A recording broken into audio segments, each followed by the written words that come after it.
Welcome to everybody in the room at Westminster College, and also welcome to everybody online. It's very good that you can join us. My name is Graham Kings, and I'm in retirement in Cambridge since 2020. I serve as Honorary Assistant Bishop in this Diocese of Ely and a Senior Research Associate at the Cambridge Centre for Christianity Worldwide, which I founded in '96. I taught theology in Kenya for 7 years and Cambridge, and then served as Vicar of Islington and Bishop of Sherborne. And in this special issue of the Round Table, I wrote the article on coronation and Commonwealth, heft and weft. In a moment, I'm going to hand over to Dr. Venkat Iyer, who's the editor of the Round Table. And then we're going to go to Terry Barringer, who is the deputy editor of the Round Table, and then to Jonathan Chaplin, who's a fellow at Wesley House, and then to James Mayer, who is Professor Emeritus of International Relations. And I will introduce them more fully just beforehand. A quick word about the Cambridge Centre for Christianity Worldwide. In some sense, it dates back to 1887, when the Henry Martyn Hall was built next to Holy Trinity Church in memory of a pioneer missionary to India and Persia, Henry Martyn. And it moved here to Westminster College, which is owned by the United Reformed Church and was founded in 1899, in the summer of '95, and officially opened in January '96. And we do seminars here. Dr. Muttaraj Swami is the current director of the Cambridge Centre for Christianity Worldwide. We have summer institutes the first week of each July. We have three seminars a term together with the Faculty of Divinity in World Christianity, and various books are written from this centre. So you're all very welcome. And let me hand you over to Dr. Venkat Iyer, who is a barrister and an academic lawyer. He edits the Round Table and also the Commonwealth Lawyer Journal. He's your senior lecturer in Ulster University, Belfast, and you teach media law, constitutional law, and business law. And between 2008 and 15, you served as Law Commissioner for Northern Ireland and have written many books and articles. Over to you, Venkat. Thank you, Graham. And can I say, first of all, how delighted I am to see all of you, particularly on a Friday afternoon. I'm grateful to the CCCW, if I got it right, for hosting the event. And in terms of the journal itself, I'll be very brief. The Round Table is, as its subtitle suggests, the Commonwealth Journal of International Affairs. And we therefore cover a broad spectrum of issues in the journal. So my first pitch will be to encourage all of you to contribute to the journal. I do this all the time when I address any audience, because we can do with opinion pieces, book reviews, etc. As regards this special issue, it has been long in gestation, as Terry will probably explain when she takes the floor. But I'm pleased to say that it is a very good issue, even if I say so myself. It has articles on, I would say, a wide range of topics of relevance. And completely by coincidence, and this was not planned at all, the special issue is acquiring attraction because of an unexpected development, which has to do with this man called T.B. Joshua, about whom I suspect some of you may have heard. We don't know what the outcome of that controversy is going to be, or what the end of that controversy is going to be, but keep looking for various comments on that issue. The only other thing I want to say about the special issue is that I have negotiated with Taylor and Francis, the publishers, to make the special issue, the entirety of the special issue, available free online for anybody wanting to read this. Normally, of course, the journal is behind a paywall, as most journals are nowadays, although I suspect that's going to change in a few years' time when we get on to open access. but at the moment it's behind the paywall. So if you were to simply go to the website, you're unlikely to be able to read the contents. You'll probably see just the table of contents, but not the articles themselves. So I would urge you to take advantage of the special offer that the publishers have made. Terry, I presume we have circulated details of access to the online version, have we? It was on the invitation. Okay, so there we are. So you can read it at your leisure. The offer remains open for a whole month. So hopefully you should be able to read it at some point. There's not much else I want to say because I realize we have a packed schedule. The only other thing which I have to say, of course, is that unfortunately I will be leaving a little early because I have to catch a flight back to Belfast where I live. Okay, so thank you very much for coming, and it's back to Graham. Thank you very much indeed, Ben. Now, Terry Barringer is a librarian, editor, bibliographer, and indexer. She is deputy editor of the Round Table and editor of this October 23 special issue, Religion and Commonwealth Values, and wrote its fine editorial, as well as the bookshelf notes. As librarian of the Royal Commonwealth Society Library in London, she moved with its 350,000 items to Cambridge University Library in, was it 1993? 1993. 93, and became a founder member of the Library Committee of the Cambridge Centre for Christianity Worldwide, where you are now a senior research associate. Over to you, Terry. Right. I'm aware that this is a very exciting meeting, bringing together two overlapping networks. Network is a favourite Commonwealth word. Commonwealth is sometimes called a network of networks. But here today we've got my Commonwealth network and my Cambridge Centre network. And it's very nice to see you all together. Now, there are lots of Commonwealth experts here, but some of you may not be so aware of the Commonwealth. So I'm going to start by a few brief remarks about the Commonwealth, the basics. James, Gordon, Owen, you know all this. You can go to sleep for 5 minutes. But for those who don't,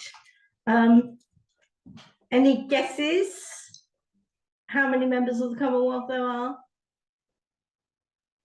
Round tables aren't allowed to answer this. Are you counting suspended members? I have the official number from the Commonwealth Secretariat website. Okay, it's 56. 56 independent countries, currently 4 members of the Commonwealth, from Africa, Asia, the Americas, Europe, and the Pacific. And they are among the world's biggest, smallest, richest, and poorest countries. And this is what it says on the official website. Together, they work to pursue common goals and values.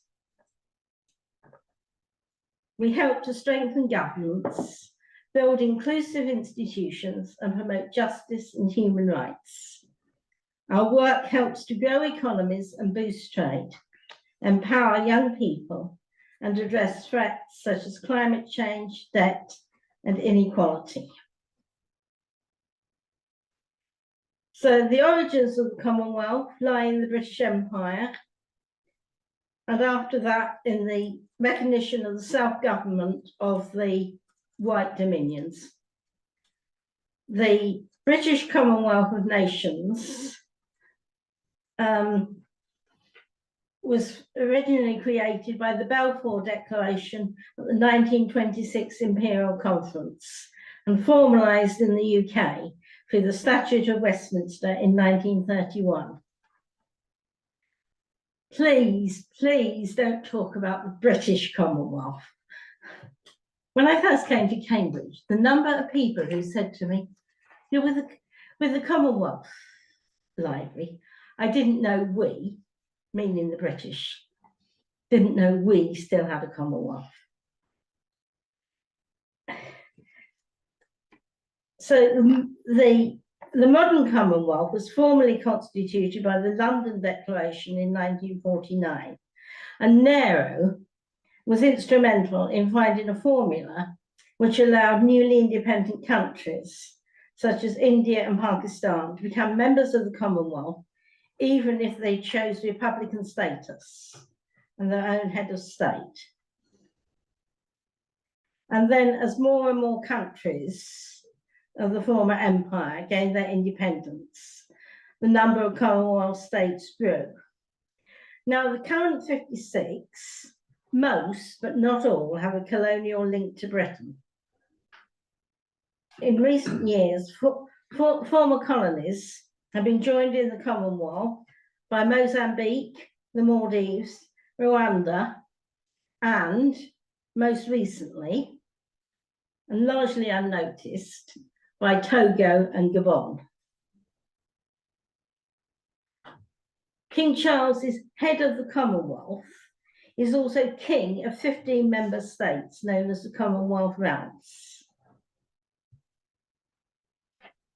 Other Commonwealth countries are republics. Others have monarchs of their own. Several countries, including Australia, are currently debating whether they wish to retain the British monarch as their head of state.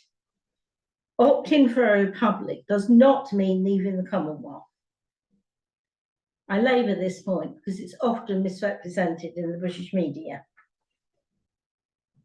Now, this makes me feel old, but it's 20 years since I last edited a special issue on religion in and the Commonwealth. And in the editorial introduction to that issue in 2005, I argued for greater attention to religion in the literature of international relations, Commonwealth studies, and the internal affairs of Commonwealth countries, and for a greater degree of religious literacy. And that need is as great as ever. In many Commonwealth states, religious tensions contribute substantially to a murky intertwining of politics, ethnic identities, violence, and corruption. Is religion part of the problem or part of the solution? I'd argue strongly that it's both. Martin Percy has recently argued persuasively that values may be the new religion of the 21st century. Values, he says, are formed out of a simple equation. Ideologies plus passions equals values. Well, ideologies, especially religious ideologies, get a bad press and are suspect in many quarters. Values, I think, has a more acceptable, fuzzy feeling. And the Commonwealth, in its publicity and publications, now presents itself as a values-based organisation. Central to this is the Commonwealth Charter, adopted in 2012 and officially signed by Queen Elizabeth at Marlborough House, the headquarters of the Commonwealth Secretariat, on Commonwealth Day, 11th of March, 2013. And the Charter draws up a list of 16 core beliefs. I want to tick these boxes: democracy, human rights, international peace and security, tolerance, respect and understanding, freedom of expression, separation of powers, the rule of law, good governance, sustainable development, protecting the environment, access to health, education, food and shelter, gender equality, the importance of young people, the recognition of the needs of small states, and the role of civil society. The Commonwealth Charter begins.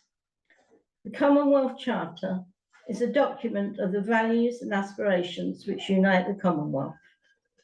The Commonwealth Charter expresses the commitment of member states to the development of free and democratic societies and the promotion of peace and prosperity to improve the lives of all the people of the Commonwealth. The Charter also acknowledges the role of civil society in supporting the goals and values of the Commonwealth. It affirms that the special strength of the Commonwealth lies in the combination of our diversity and our shared inheritance in language, culture, and the rule of law, and bound together by shared history and tradition, by respect for all states and peoples, by shared values and principles, and by concern for the vulnerable.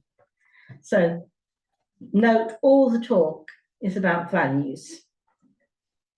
And the special issue was designed to answer the question, how relevant are religions and the values they represent and propagate to the life of the Commonwealth? So for those of you who haven't yet read this special issue, there's an open article by Michael Nazir Ali arguing for the continuing relevance of religion and the religious underpinnings of morality and law for understanding states and societies in today's world. Religion can, and tragically, sometimes goes wrong, very wrong, as the articles by Jayasuriya and Farhana Nasir show. But religion also can play an important, cohesive, and prophetic role. Religions, Nazir Ali concludes, have an obligation to promote reconciliation, peace, and justice. Such a responsibility should be an important aspect of interreligious dialogue, and religions should be prepared to give an account of their commitment to one another and to world opinion. And Jonathan juxtaposes Christian tradition and thinking with the Commonwealth Charter and Commonwealth values. We have an article by Imran Ali Panjwani, who's here, arguing that there's a Quranic charter for Muslims living peacefully and productively in diverse societies. And he deploys his arguments particularly to counter anti-Muslim discrimination in Modi's India and the challenge of Hinduvatma. But his argument could be extended into a discussion of Islam and Commonwealth values more recently. In 2005, the case studies were drawn from Sierra Leone, Uganda, Malawi, a strong African focus, with India, Papua New Guinea, Pakistan, and Malaysia. Well, India and Pakistan are prominent in the new special issue. And in 2023, Sri Lanka, New Zealand, Australia, Nigeria were added to the mix. And this issue does something to remedy the former concentration on Christian-Muslim dichotomy and has more on Hindu and Buddhist perspectives and fundamentalisms. It also features perspectives from the post-Christian secular societies of Australia and New Zealand. Now, as the pre-CW half of this audience will know, Pentecostalism in Africa has received a lot of attention from students of religion and anthropology. It's received less attention so far from students of politics and international relations. And that's why I was so glad to have an article from Patrick Ekem. Is Patrick here online? No. No. Patrick is here, yeah. Yes. Brilliant. Patrick might be able to contribute to the questions. Now, remember you read about this in the roundtable first. Patrick's article was my introduction to the world of TB Joshua. And so with some preparation for the outburst of allegations that have filled the BBC, our media and our screens in the past week. Patrick told me in an email exchange a few days ago that The scandal has been copiously reported in national dailies in Nigeria and has triggered polemical discourse around his person and legacies. And he's agreed to write more about this for the Roundtable. So keep your eye on the Roundtable website. So, discussion of the Commonwealth in general tends to revolve around two opposite poles, either idealism, optimism, or skepticism, cynicism, and pessimism. So, first, idealism. My late colleague, Derek Ingram, inspiration and mentor of generations of Commonwealth journalists, used to talk about Commonwealth true believers. And Commonwealth true believers emphasize the Commonwealth as, in Nero's words, a touch of healing that helps the world to negotiate. They emphasize the Commonwealth's role as an advocate and agent for sustainable environment and development. The Commonwealth as a voice for small states. 33 of the world's 42 small states are Commonwealth members. And the Commonwealth Secretariat has championed these small and valuable states and campaigns internationally for special attention to their unique development challenges. Commonwealth, as I've said before, presents itself as a network of networks. It was a key player in the end of apartheid. Perhaps the ending of apartheid was Commonwealth's finest hour, and it's still attractive to new members. Gabon and Togo joined in 2022. How many of you noticed that? Oh, yes. Yeah, I can say. Credible rumours named Somaliland, South Sudan, and Suriname among the wannabes. So, plenty of idealism, and there's a lot of cynicism. The old jibe is Commonwealth, no wealth, and nothing in common. Commonwealth true believers hated Philip Murphy's book, The Empire's New Clothes, The Myth of Commonwealth, undoubtedly and wittily punctuating a lot of Commonwealth self-congratulation. But it's too Anglo-centric. It loses sight of the fact that the Commonwealth is far, though it's headquartered in a royal palace in Westminster, is not Britain's comfort blanket or Britain's party. But there are awkward questions that won't go away. What can the Commonwealth really do to enforce Commonwealth values? Are rogue states or rogue politicians deterred by the threat of suspension from the Commonwealth? What can be done about human rights violations? Does anybody care? Awkward questions around religion and the Commonwealth. Issues of religious freedom in Commonwealth countries. Pakistan and Nigeria come to mind, but there are others. 8 Commonwealth countries featured on the Open Doors World Watch list of 50 countries where it was most dangerous to be a Christian. The colonial legacy of blasphemy laws and anti-gay laws.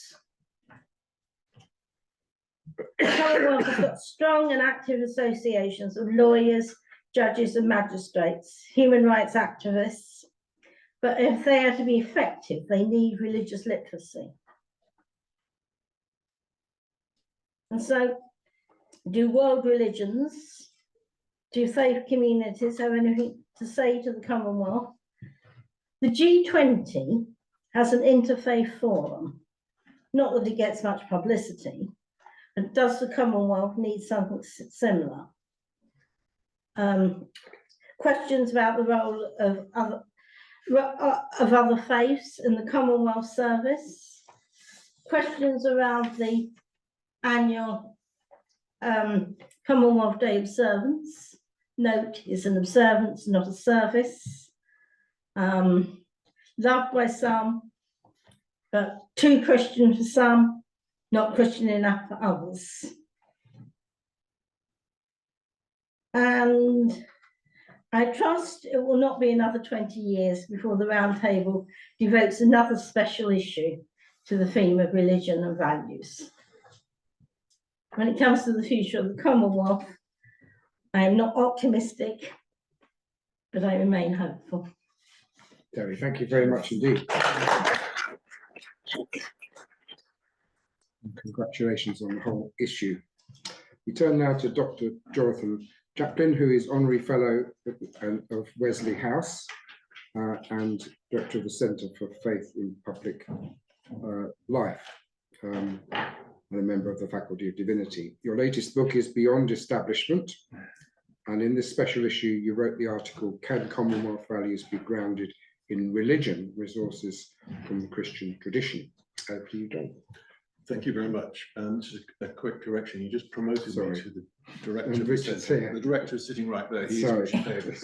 He's my boss. He was, but you're now the boss.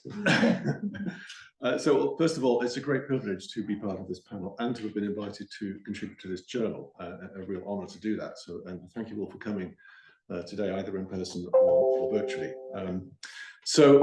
If you've read my contribution to this journal, you'll see very quickly that I'm not a specialist in the Commonwealth at all, but actually I'm a political theorist with a specialist interest in Christian political theology and a secondary interest in international relations. So those are the backgrounds that I bring to this question. So what I'm going to do is not talk in detail about the Commonwealth, but to offer some general remarks about how religions could potentially play a constructive role in relation to political institutions, even a rather unusual one, like the Commonwealth, with a somewhat uncertain future. Although, if people are still applying to join it, obviously some people out there think it has a future and a contribution to make.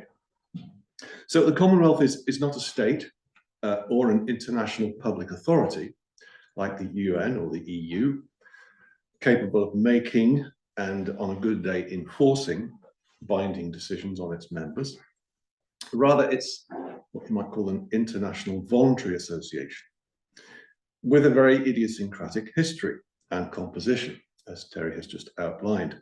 You could say it's a unique instance of post-imperial global soft power, which I still think, perhaps idealistically, still has some kind of valuable role to play in our turbulent global order, and in which religion, within clear parameters, could make an important contribution as a values organization of a specific type.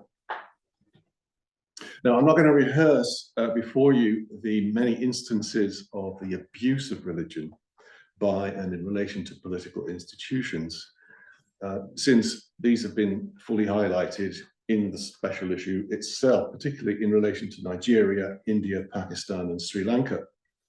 And there's abundant empirical evidence of all sorts of abuses in many other member states as well, and states outside the Commonwealth. Instead, I want to try to sketch very briefly a constructive framework that could perhaps inform how religion should relate to the Commonwealth.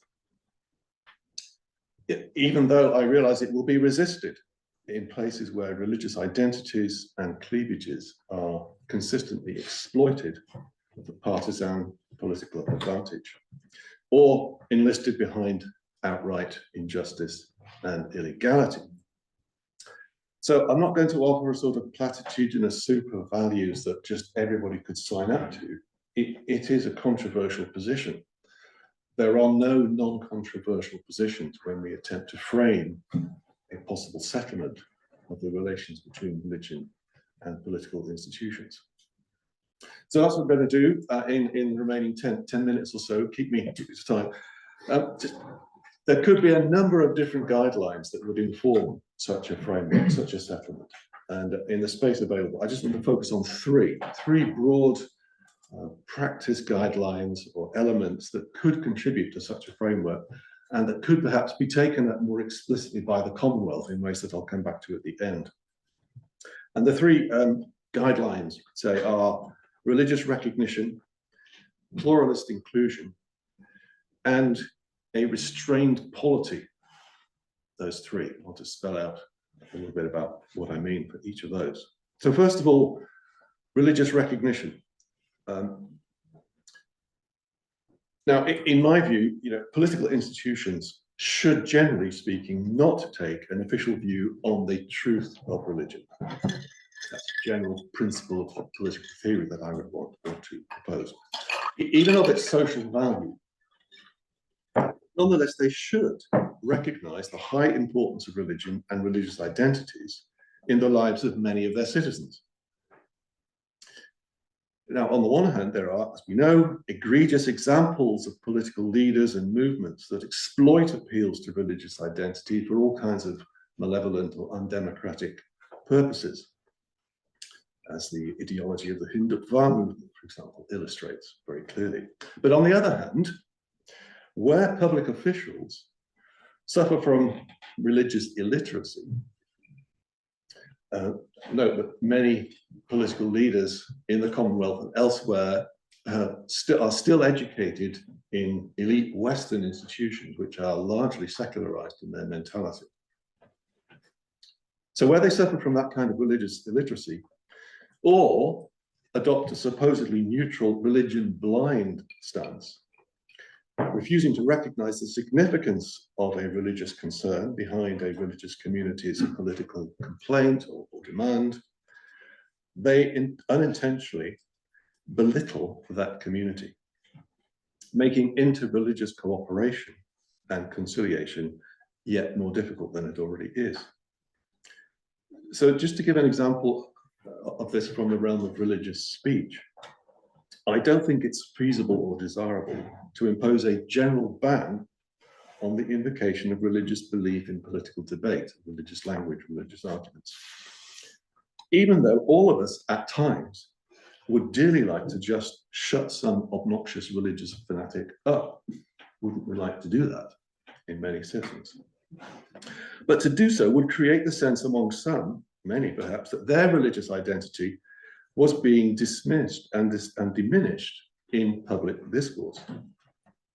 Rather, the better approach is that law and political conventions should set out clear parameters for speech in general, for political discourse in general, such as that it should be impermissible to call for the use of political violence or to gratuitously disparage in one's speech the identity or values of a particular religious community. Thus, for example, we don't want a blasphemy law, and we should work wherever possible to either abolish or contain the impact of existing blasphemy laws, as the case study on Pakistan shows very clearly in the special issue. But there is a case for a law on religious hatred, restricting the expression of religious hatred, such as it exists in the UK. But not, I think, one that would impose a kind of discursive secularism on the public realm. So that's the first, religious recognition, and there are many other implications of that one could work out. Secondly, pluralist inclusion. Here, the principle is that every religious and ethnic identity that is represented within the territory of the state concerned should be officially affirmed in some way or other as part of the political community, a full part of the political community, including, I would add, recent migrants, even though some of them may not yet enjoy the full political rights of citizenship. Now, on the other hand, it seems to me in principle legitimate. I don't personally favor it, but it seems to me in principle legitimate that states, political institutions, can acknowledge and perhaps even publicly celebrate that one religious tradition in a nation has exercised a primary formative role on the historical evolution of that nation or a particular region. 5 minutes, yeah. So, for example, in Malaysia, in the Malaysian constitution, there's a provision which says Islam is the religion of the federation. Or Buddhism in Sri Lanka, for example, or Christianity in the UK, as occurred at the recent coronation, of course. But the idea that this entitles members of that religion to legal or political privileges or advantages or public esteem that are denied to members of other traditions must be consistently resisted. Citizenship may not be predicated on religious identity. That's a core principle, and it's a controversial principle. It's not a platitude that everybody will sign up to. It rules certain things in, and it rules many things out. Nor may religion be used as a ground for discriminatory acts towards minority or otherwise unfavored religious communities. And nor may national culture, national identity, be defined officially in such a way that privileges particular religious identities, even majority ones. In other words, religious recognition must be equally inclusive of all lawful religions. Third, briefly, a restrained polity. This may strike you as a strange way to speak. Let me explain what I mean. The limited purposes of political institutions, states or international bodies indeed, needs to be clearly recognized. So political institutions should not be viewed as the highest or all-embracing horizon of meaning for human beings, or as bearing redemptive or salvific value for society or for human life. States cannot redeem us from whatever we may think are the deepest pathologies of humanity and society. Citizenship, membership of the political community, is merely one social role among many others. And therefore we should not encourage anyone to invest excessive or disproportionate hopes in citizenship or in the political community itself. As one political theorist has put it, politics needs to be de-divinized. That is, deflated in terms of its moral and political, moral and spiritual importance.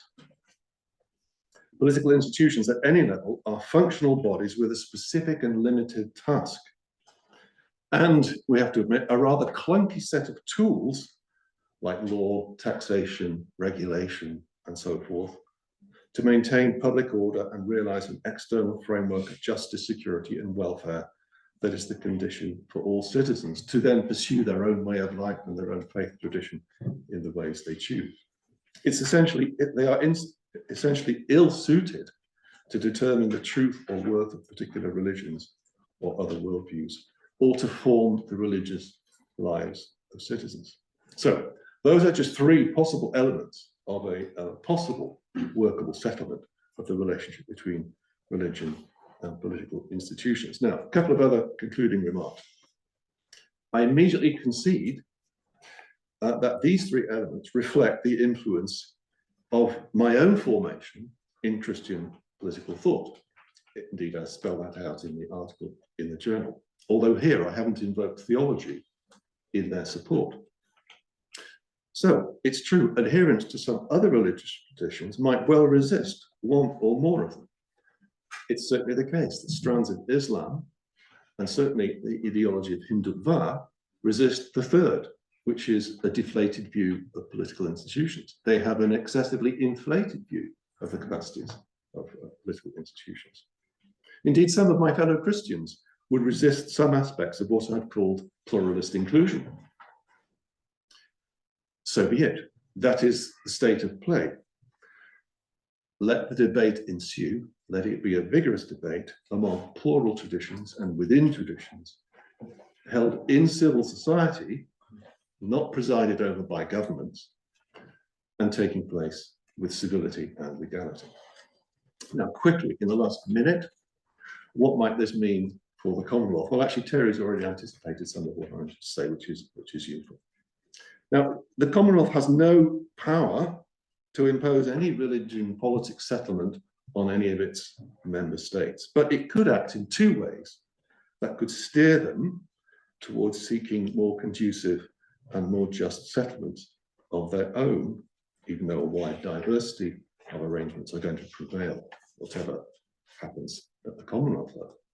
So one of these two contributions is that it should model in its own official forums the three elements that I've sketched and others that might flow from it.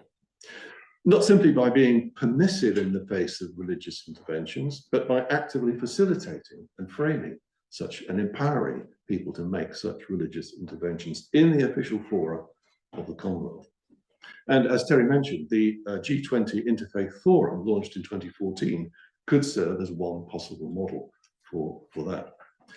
And the other, and here I'm sort of speculating as a non-specialist of the Commonwealth, so this may be shot down very quickly by people who know how the Commonwealth operates, but is it worth exploring the idea of some kind of Commonwealth declaration or code of good practice on religion and constitutional democracy, using the three elements I mentioned and many others that might come from my or other traditions?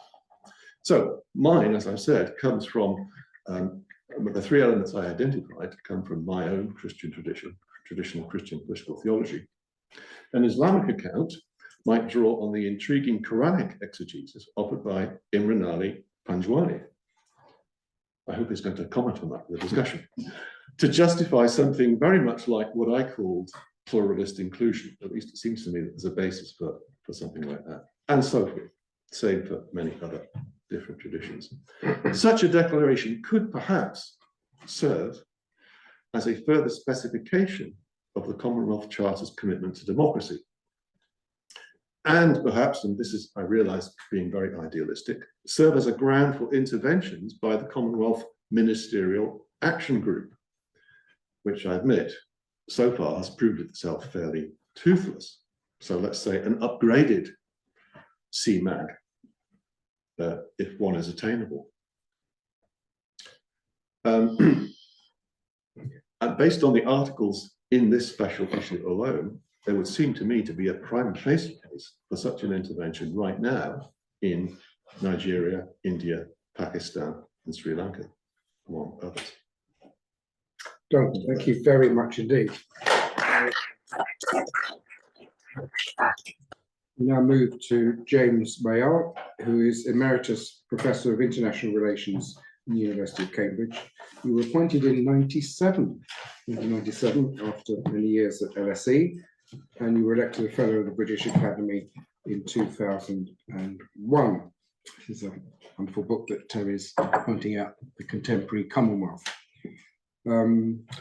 Your Fellow of Sidney Sussex. Between 2007 and 13, you were Academic Advisor to the Royal College of Defence Studies in London, and your latest book, co-edited with two colleagues, is Values and Foreign Policy, Investigating Ideals and Interests, 2019. Over to you, James. Thank you. Thank you very much. I feel a bit of a fraud after listening to these excellent presentations. I don't know that I have much of value to add. I want to group the very few remarks I have on two people. Neither of them were related to the Commonwealth, I think, and one was a churchman, although a very wicked man. The first one, of course, is Conor Cruise-O'Brien, the veteran Irish diplomat who was worked for and an expert on the United Nations. And he famously said about 30 years ago, something which I think with adjustments could be applied to the Commonwealth. He said, the United Nations cannot do anything and never could. It is not an animate entity or an agent. It is a place a platform, I think I've got the words right, a shrine to which powerful people repair when they are fearful that their rhetoric is leading them in dangerous directions. Those were, roughly speaking, his sentiments. Now, the Commonwealth, of course, doesn't have, as has been pointed out, the residual executive power that the Security Council has. So it is dependent in promoting its values. It's dependent ultimately, when it comes to conflict, on the Secretary General's good offices. I have long thought, I mean, I perhaps should, before I get there, I should place my own position more clearly. I would describe myself as some kind of liberal realist. And in terms of the relationship between religion and the Commonwealth, I would say I'm a respectful skeptic. I'm respectful because of my own background. I grew up in a deeply Anglican household, which really believed in three things, I think, probably the Empire, the Church of England, and cricket. And it was never clear whether actually God wasn't keener on a really good cover drive than on most other things. But certainly the house was full of Bibles, cricket books, and related clerics. So it's all very familiar and difficult for me not to be respectful, although I learned personally very early on about the toxic possibilities of religion, even amongst people of goodwill. I shall never forget the occasion when my when my uncle, my father's brother, who was a clergyman, came to, he was acting the local church, and he gave the service, and at the end of the service, he crossed himself in front of the altar. And my grandmother thought that there was a papist plot about to explode in the house. I mean, it was the most amazing. And they were both extremely good people who actually, in other respects, might have got on quite well. So that sort of burnt into my consciousness. I'm skeptical when it comes to looking at the Commonwealth, and this has been referred to already by Terry and Jonathan, because it seems to me that Commonwealth countries are much like countries everywhere, a sort of mixture of the good, the bad, and the ugly.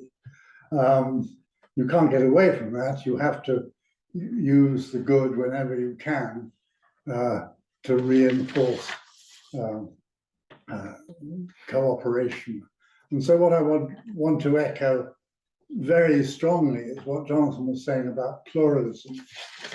Seems to me, and this is, I'm now declaring my own prejudices, that one of the most disastrous developments since the end of the Cold War has been the rise and triumphalist assertion of liberal internationalism. The idea that everybody wants to be like us. Very little evidence to suggest that that's true. And it gets away from what seems to be much more important, which is pluralism. When one comes to look at a conflict like the conflict in Ukraine, I find myself having much more in common with the Indian position or even the Chinese position than I do with what the dissident commentators tend to call the collective West. The the lack of acceptance that people can accept as legitimate forms of government which we would regard as distasteful. That seems to me an extraordinarily important fact. And I'm a bit wary of having more documents, Jonathan's last point, of setting out Commonwealth values. We know what Commonwealth values are. Yeah, I mean, there's always a huge amount of hot air which is circulated at these meetings. What matters about international organizations, seems to me, is that they are platforms and forums. They're places where business can get done. In the case of the Commonwealth, there are particularly places where small countries who find it extremely difficult to articulate their interests finally get access to the top table. That's very, very important. It doesn't matter so much. Big, powerful countries can be very wasteful. Smaller countries who wish to achieve some of their objectives have to husband their resources, such as they are, very carefully. And so I come to my final point. Well, I know two final points. One is, I think it's the great danger, and this is a danger which has been very evident since the end of the Cold War from liberal international, is thinking that not only nationalism, but religious nationalism is a kind of veneer.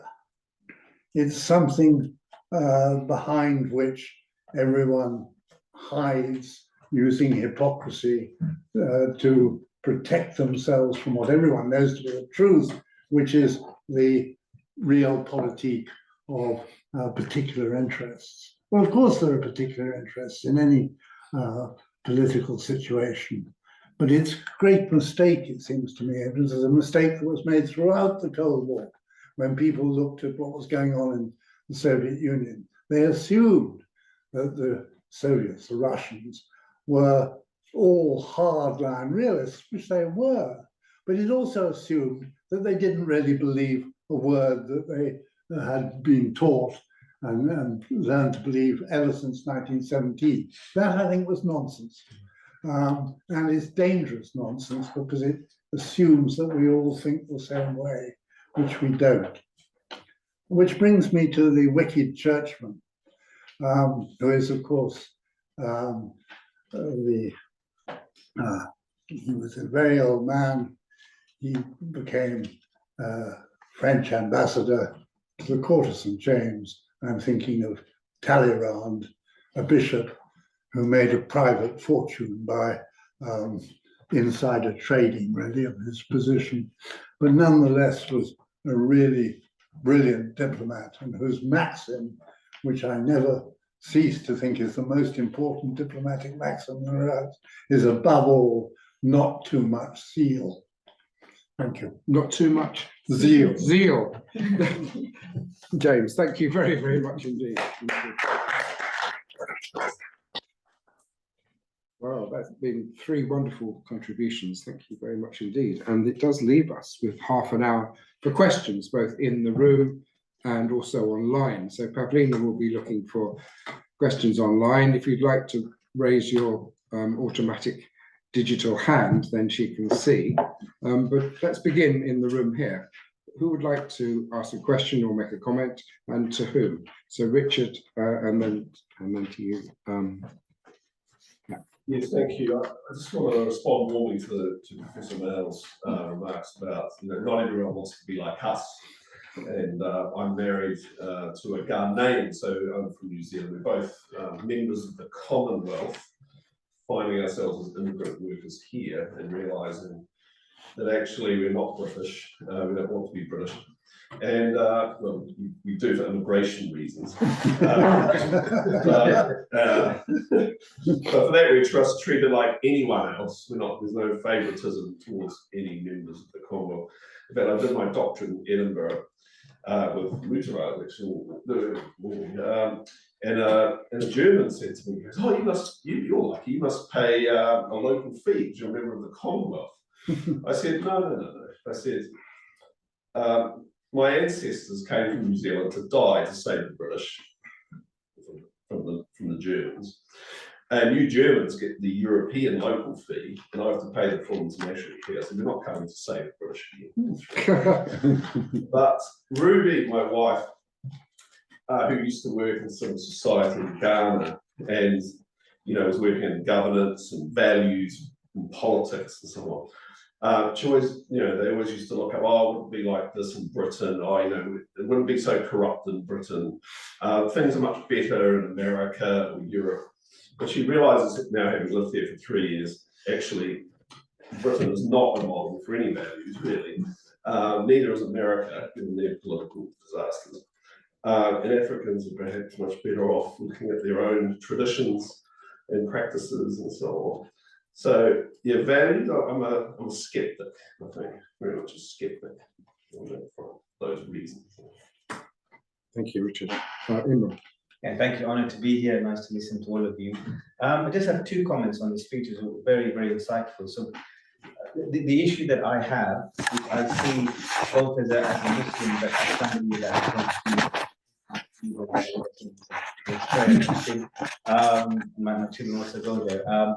Is that I think maybe we are coming to a stage with movements of decolonization, pluralism, religious interpretation, where perhaps people can move beyond the exclusive, inclusive paradigm, which has been there in Christianity, Judaism, Islam, and see, well, okay, what was Prophet Muhammad, peace upon him, or Jesus, or any divine kind of leader bringing? Was it to exclusivize a faith, or to put people on a divine journey?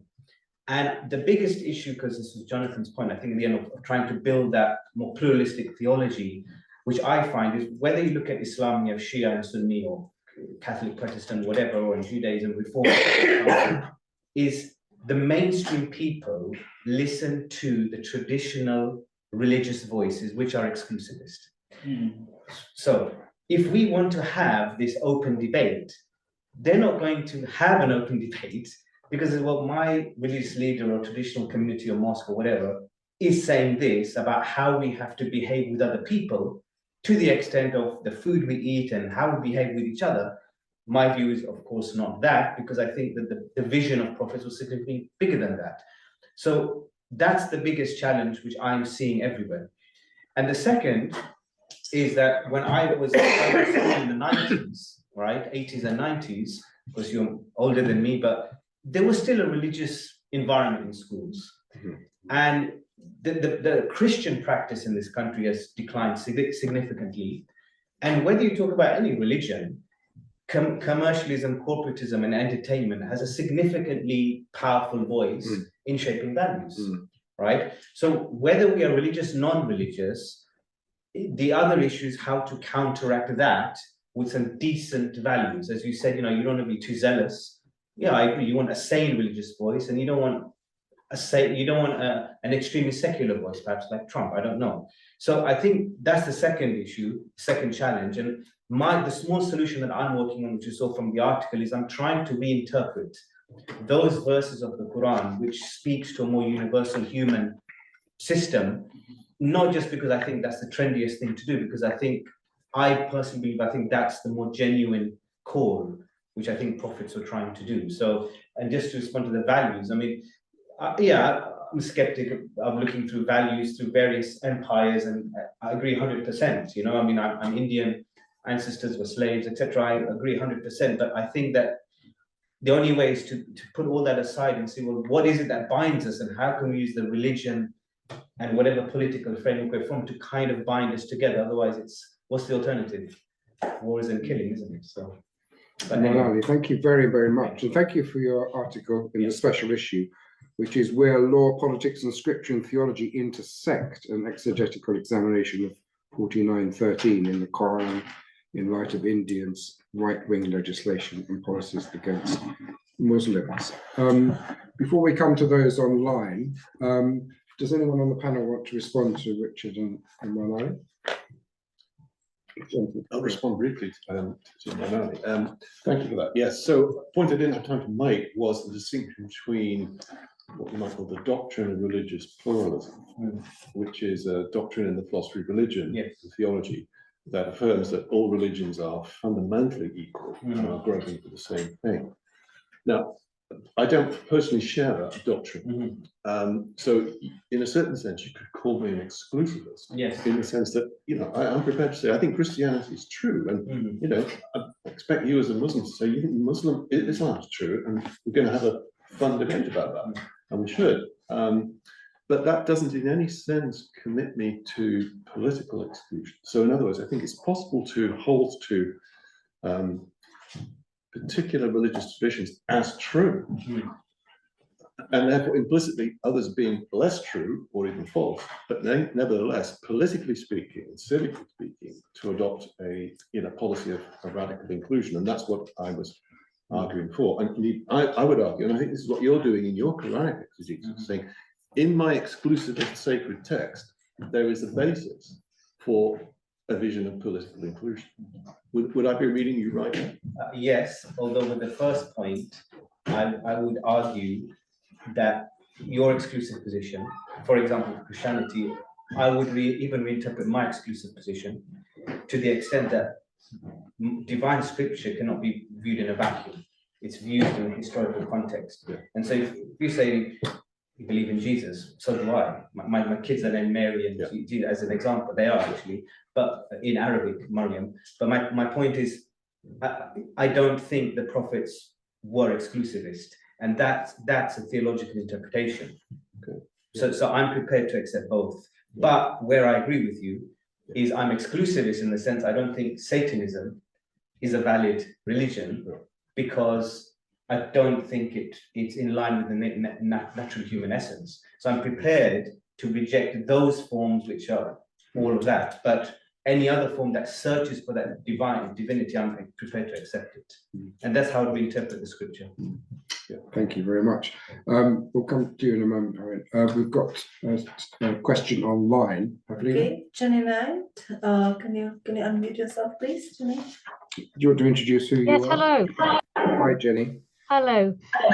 I had a quick look at Jonathan's article online, and he mentioned creeping influence of political correctness. And I'd like to hear a bit more about what he thinks about that.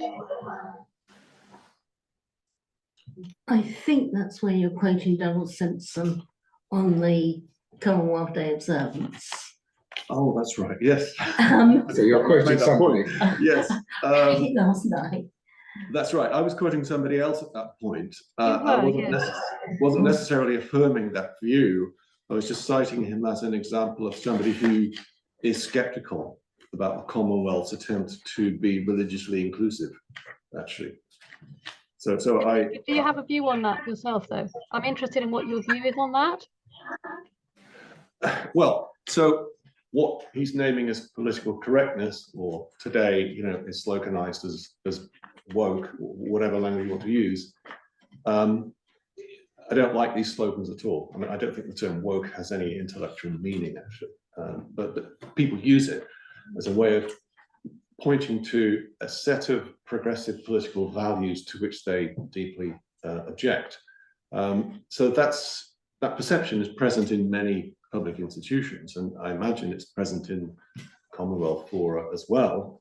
So I think the terms need to be deconstructed and analysed much more carefully than they are typically used in public discourse. So I'm not supporting that charge uncritically at all. I think it's very problematic in many ways, although there's something to it. There's something going on there. There's some discontent that can't just be set aside, but we need better terms in which to capture it, I think. Okay. Thank you, Jenny. Any other questions online? No. Is it Owen? Yeah, I'm Owen Tudor. I'm Secretary of the Commonwealth Trade Union Group and a member of the Round Table. I'm uncertain exactly what question to ask, but I'm struck by the fact that we've talked a lot about values and not so much about ethics. And I think there is a distinction between them, and it partly goes to around what about Satanism versus various different other sort of what we might call good religions, on the basis that you can actually be ethical or unethical. It's very difficult to be valued or or non-valued in that way. And I'm struck by the fact that you mentioned James's new book about values and foreign policy, possibly a kick in the teeth for the old ethical foreign policy that people used to espouse, including some of the liberal interventionists, or the muscular liberal interventionists that were referred to. So the question I think I'm asking is,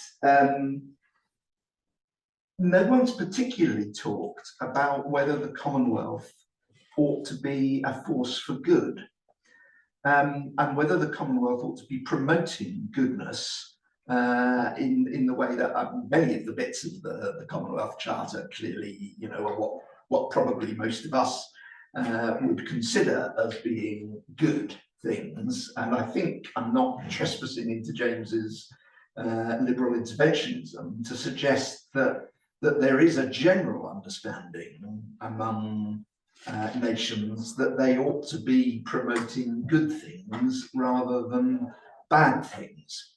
And I wonder, therefore, Jonathan talked about the state not impinging, or political institutions not impinging on the functions of religion in society. One of the functions of religion in society, I would have thought, was to make people better than they are.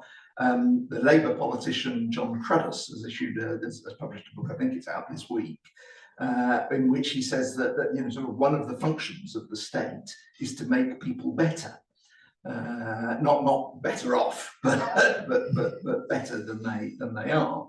And I wonder whether people think that the Commonwealth has not just a value system, but does actually have an ethical role in making people better, and whether that's something where politicians and people involved in religion can actually find some form of common experience, which I think would match several of the three key points that Jonathan mentioned. Sorry, that's really incoherent. Well, that's really helpful, actually. Could we go to James first? Why didn't you use the word ethics in the title of your 2019 book? Remind me. You called it values and foreign policy, investigating ideals and interests, but you didn't use ethics. No, because what we were trying to do, the basic premise of that book was that whether we like it or not, the value framework of international society, really since the middle of the 17th century, has been Western dominated. And that, of course, has been reinforced by this, what I call the triumphantist liberal internationalist position since the end of the Cold War. And yet everybody, particularly, and most of the authors, it's a mixture of authors from Europe and Asia in that book, and most of the Asian ones, we were very interested to see, because there was a desire by everyone to say, look, our value systems work. But the trouble is, I think, in making that a plausible argument, is that the world is, wherever you are, wedded to, I have to use the words very loosely, modernity. And there aren't people play around with different routes to modernity, but what we mean by it is a non-traditional society, one which isn't predominantly agricultural and predominantly hierarchical, but which is economically diversified and politically non-hierarchical, maybe oligarchic, but it's not in a customary way hierarchical. And was it industrial as well? Well, it's either industrial or it's aspiring to be industrial. So yes, and so what we found in that book was that actually, even if you were looking at, and the authors were, as it were, trying to show the impact of the Confucian tradition, for example, on their worldview and internet, they found it extremely difficult to do, to draw a sharp distinction between the worlds that we broadly recognize as Western, wherever it is. It can have variations. And this desire to say, no, look, we've got a real, genuine indigenous value system, which we will project also into our foreign policy and so forth. Thank you. Jonathan, do you want to come back on? Yes, so this distinction between values and ethics is often brought up. Philosophically, I struggle to pin down precisely what's at stake in the language here. I mean, the language of values is pervasive now. I personally have sort of philosophical problems with it because it has, in its origins, the way it emerged historically, it has the connotation of subjectivity. That values are subjective choices or creations or constructions, and perhaps contrasted with ethics, which is somehow objective in a way and more universal. So if that's what's meant, then I would vote for ethics over values, but we're stuck with the language we've got, and so one has to negotiate a way through it. I mean, I would agree that political visions, let's say, or political movements that are inspired by some worldview or other, some you might call ideological, others not, are shaped by a religious tradition or a variety of religious traditions, directly or indirectly, and those religious visions create a vision of the human good, or visions of the human good. And so even in Christianity, the three main branches produce somewhat different visions of the human good: Eastern Orthodoxy, Catholicism, Protestantism, and so forth. But so these visions of the human good are at work where there are powerful religious movements and many religious citizens active in public life. I don't think states or political institutions should be officially endorsing those religious and moral visions. They should stick to formulating what I would call political principles, like the three I've spelled out, constitutional principles, which will have a variety of groundings. If they're to come forth and be sustained, they're going to need a variety of groundings in plural moral and religious visions. Otherwise, they will not enlist the support of a wide enough base of the citizens. So we need to have those debates at multiple levels, but I think apply restraint to the political order itself, which is to say, don't attribute or don't confer upon political institutions the presumption that they can, as it were, endorse or underwrite or even prescribe any of those moral or religious visions. But they're going to be at work, and so we may as well put them on the table. Well, there's a famous television program, The Only Way is Ethics. Yes, do come back on that. One of the things I think is a very practical distinction between values and ethics about whether the Commonwealth is a values-driven organisation or an ethical organisation is that if it was a values-driven organisation, as it proclaims to be at the moment, it wouldn't actually have to take any action against those people who didn't share its values. But if it was an ethical organisation, it would have to actually crack down on those organisations that were acting unethically. In the case of the Commonwealth, because it's a Commonwealth of nations, on the member states who breach the Commonwealth Charter. And as various people have said, the Commonwealth Ministerial Action Group has proved just about able to suspend organisations that have breached democratic principles of regular election of governments and regular and free election of governments, but practically nothing else. as it being able to do. And there is an argument, especially among a lot of civil society organisations, that it ought to go a lot further on that. And I think that would be shared by several of the religious organisations in the Commonwealth, some of whom overlap with the Commonwealth organisations. So I think there is a, you know, there is a difference in that sense between values and ethics. As I said, you can be unethical. It's very difficult to imagine you being unvalued in some way. That's quite interesting, and it might reflect the modernity of sort of ethics and a postmodernism of values. Could I just quick thing, because that's something I meant to say and forgot. It does seem, I mean, I said that I'm not the UN, after all, you can take, doesn't have to have, unless you go to Chapter 7 resolution and nothing happens, but a country can refer an issue to the Security Council. The Commonwealth doesn't have an equivalent for that. What I think, and I've often thought this, it could do, which really goes a bit further than CMAG, is it could take a leaf out of, I think it's the Council of Europe's Committee on Minorities.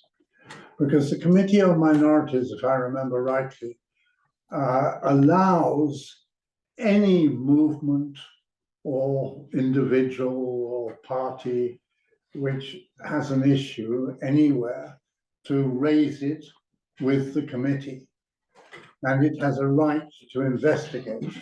Now, I can immediately see that there will be many objections in the Commonwealth to a reform of this kind. I can't see India, for example, being terribly quick to agree to this kind of institutionalized intervention. But I think you could have a debate about that within the Commonwealth. It could be an area which could be explored, which it wouldn't be about, as it were, trying to use the institution to make people better in the sense of sanctioning people who have broken the rules, but would be saying that we're, as I think it's a voluntary association of peoples as well as states.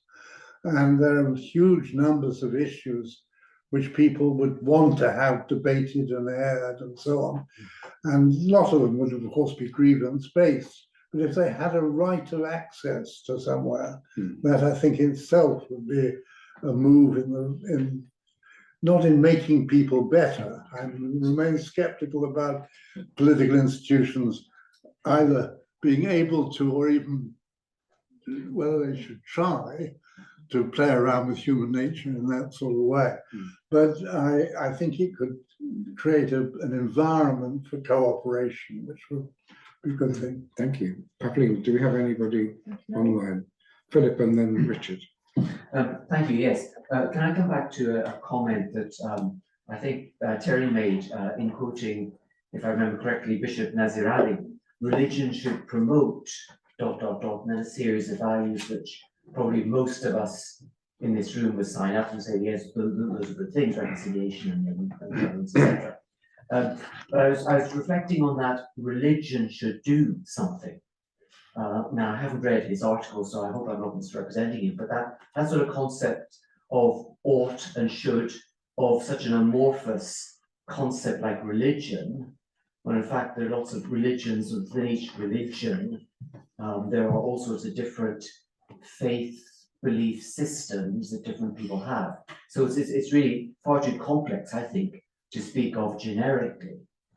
And it seems to me, and again, I'm talking about that approach, not necessarily what Nazir Ali has written, but it seems to me that approach is taking things from the wrong end of the stick.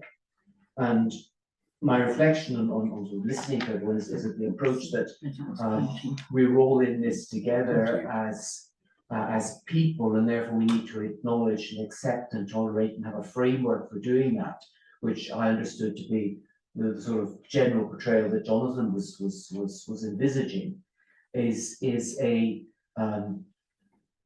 better approach and more likely to be productive. And it also then hinges or brings us back to the opening value of the Commonwealth Charter of democracy, which of course has been introduced so much in sort of seeing it as simply one vote every 5, 6, 8, 10 years or whatever. And after that, whoever has been elected into power can do more or less what they like. And rather than the whole series of checks and balances, which we used to talk of as indicative of a mature democracy. And this sort of framework of tolerance and respect and working together, whether our religion would be seen as exclusive or not, or however we want to define our own particular faith perspective, that would be much more productive. And the acceptance of minorities then picks up a point that James has just made. Brilliant, thank you. Terry, do you want to refer to that quote and respond? Well, I'm just looking at the Nazir Ali article, which ends with, religion does, however, have an obligation to promote reconciliation, peace and justice. That's his sentence. I'm thinking, yes, I accept that I, as a religious believer, have that obligation. I think, but your point, can we talk about religions? Or in religion as Yeah. a single entity doing that. Um, And how? And you start to think of the mechanisms, it doesn't, I can't really envisage it. I think one of the things the special issue doesn't really give a voice to is humanist or secular.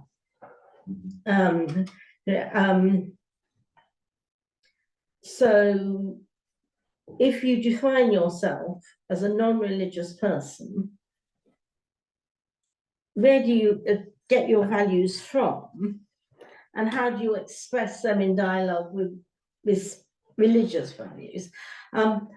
I would very much have liked to have had something in the special issue about the beleaguered atheist and humanist organisations in some African countries who have as much right to feel persecuted as many Christians and Muslims. There's a wonderful footnote by Dworkin in one of those articles about Maori beliefs, saying just because they're bollocks and just because they're indigenous doesn't make them less bollocks. But he doesn't say what his own, which is your point, isn't it? Doesn't say what his own value system is. Pavlina's got somebody online. Yeah, there is a reaction from Marka Jan, Yeah, which I very pronounce short. it correctly, who writes, the principles work whether or not you are a believer, but the principles, values vary from culture to culture. Thank you. Who's that from? From Marka Jan. From Marga Young, yes. Mm. Thank you very much. Anyone want to, we've got 2 minutes. Anyone want to speak to that? I mentioned one more thing, which may take us to an example of the toothlessness of the Commonwealth. A few years ago, the Commonwealth Heads of Government meeting, the CHOGM, was held in Sri Lanka. And there were a lot of common voices, particularly the Canadian government, who are saying, this is terrible, given the human rights record of the Sri Lankan government. What are we doing holding our showpiece meeting in Sri Lanka? And Canada withdrew funding in protest. The Canadian, James will know this, has the Canadian funding been restored? I think so. But yeah, it was. But whether in full, I don't know. Yeah. So, I mean, holding Commonwealth Conference in Sri Lanka was an own goal. Okay. Jonathan, you wanted to respond. Just quickly to that, and sort of Philip's point. So yes, I think there's certainly increasing recognition among scholars of religion that there isn't such a thing as religion. There are religions, and we have to talk about particularity. And generalizations about religion or even religions are often vacuous and just false. So you have to talk about, so when the word religion is used in some of these articles, it's shorthand for particular religious organizations or leaderships. That's really, these are the actors who are representing and speaking on behalf of religion. And, you know, in any one religion, there are going to be multiple, and there are going to be fighting like cats among themselves, never mind against others. So particularity is critical here. It can't be overlooked. And you cannot predict in advance what religious leader or organization is going to contribute to this kind of debate. Some of them, you know, some of you would not want to invite to a debate on constitutional democracy because their set purpose is to destroy it.